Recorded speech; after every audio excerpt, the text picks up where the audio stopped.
What's up everybody, Chris here coming to you from the GearAmerica studios, and today I want to talk to you about all things tree saver. Now the tree savers are sometimes the most underappreciated yet least expensive and most important part of your recovery gear kit, and today we're going to talk about why. So hang tight and join me for a video on all things tree saver.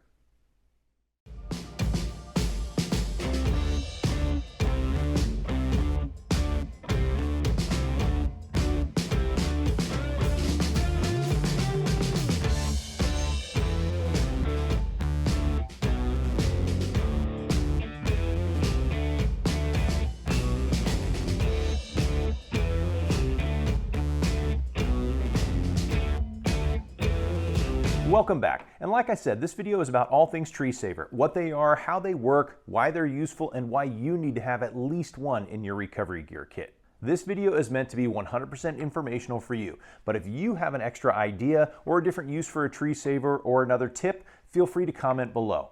Now before we move forward, I want to talk about safety.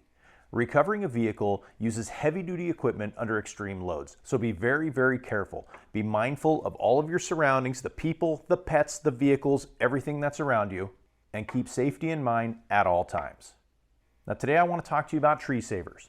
Now what I'm going to tell you about is ways to use it, some do's and don'ts and things like that. Now there's always exceptions to the rule, because the first couple rules of vehicle recovery are keeping people safe and keeping vehicles safe. So sometimes you have to do things that are slightly outside the norm. That being said, let's just talk a little bit about what a tree saver is. Now, tree saver is exactly what the name implies.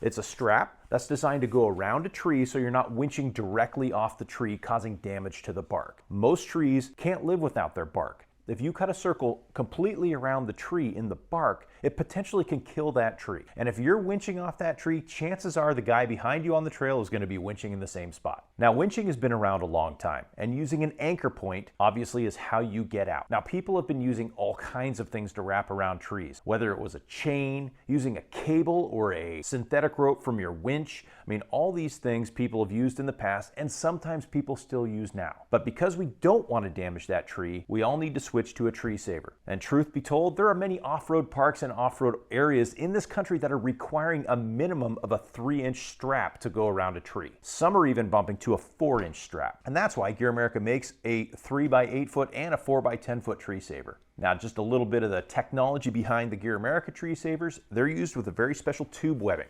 What that means to you is they are one layer of tube webbing instead of two that are sewn together like most straps. And that means you get the lightest, most flexible, and strongest straps on the market. And being a thinner, more flexible material, it will actually conform to the shape of a tree. Kind of like airing down a tire can wrap around a rock, this tube webbing can help wrap around the bark and distribute pressure a little bit better to minimize any damage done to the tree. Now, like I said before, a tree saver is designed to be just that, something that saves the tree. So when you're in a winching situation, you're always going to want to have one of these handy. And if you need to use a tree as an anchor point, we're going to wrap one around the tree, keep it flat against the tree like this, and then attach the two loops with a shackle or a soft shackle. You're never going to turn this into like a loop like this, like a slip knot or anything like that. You want to keep these two loops loose, attached with a shackle, and keep it flat against the tree. Now, a tree saver has many more uses than just being a tree trunk protector. You can also use it as a winch extension. These toe straps have very little stretch to them, like less than 7%. So they're designed not to stretch at all, much like a winch rope or a winch line. Just the other day, we had to use an 8-foot as a short toe strap because we didn't have much room to maneuver on a riverbed. So whether you're using it as a short toe strap, a winch line extension, a tree trunk protector, the tree saver is going to come in handy for whatever you need. Now let's run out to the desert and I'll show you how these work.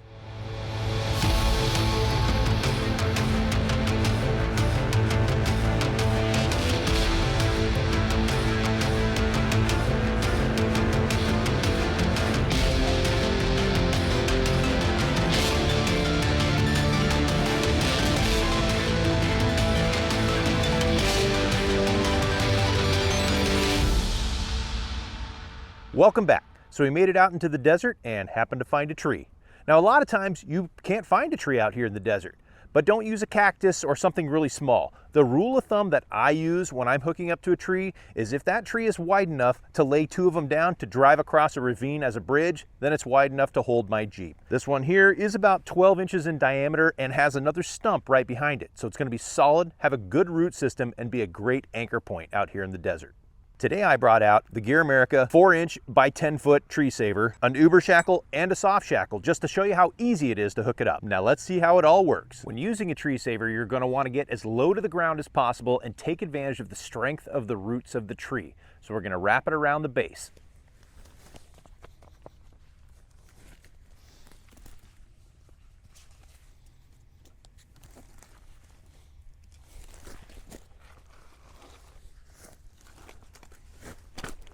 Once you've got it wrapped around the base, nice and low to the ground, you can hook up a hard shackle or a soft shackle.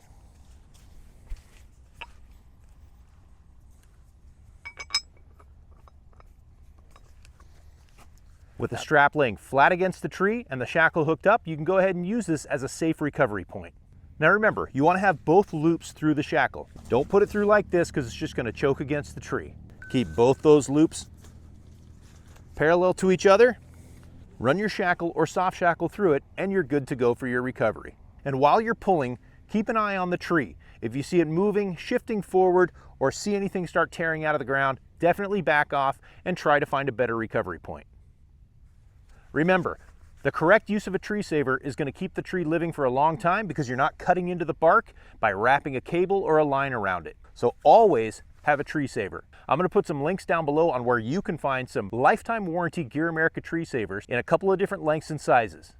So there you have it. It's that simple. A tree saver is an effective, useful, and inexpensive tool that should be in everybody's recovery gear kit. Because always remember, if you're winching off a tree, chances are the guy behind you is winching off the same tree. So we got to keep that bark in good condition, keep that tree safe and alive, and keep trails open for generations to come. Now, if you guys have any questions, comments, or concerns, or anything you want to add to this video, please comment below. Be glad to hear from you. But that's it for now. From the desert just outside of Phoenix, Arizona, for GearAmerica, this is Chris signing off. And as always, off-road smart and tread lightly.